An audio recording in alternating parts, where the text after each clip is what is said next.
आज धेरै मानिसहरू सङ्गतिमा त बस्छन् प्रिय मित्र, तर वचनको बेला होस् चाहे आराधनाको बेला होस् न, ध्यान परमेश्वरको वचनमा हुँदैन, ध्यान परमेश्वरको उपस्थितिमा हुँदैन, ध्यान परमेश्वर यहीँ हुनुहुन्छ,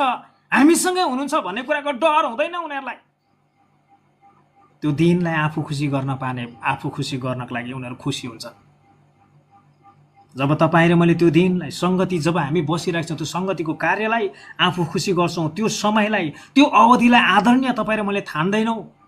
आफ्नै इच्छाअनुसार जिउँछौँ, त्यो समयलाई, त्यो सङ्गतिको समयलाई चाहिँ विशेष गरी मान्यता हामी दिँदैनौँ, आफू खुसी गरेर व्यर्थको कार्यहरू हामी गर्छौँ भने नि तपाईँ र मैले परमेश्वरबाट रमाहाट पाउँदैनौँ, खुसी आनन्द पाउँदैनौँ, छुटकारा पाउन सक्दैनौँ,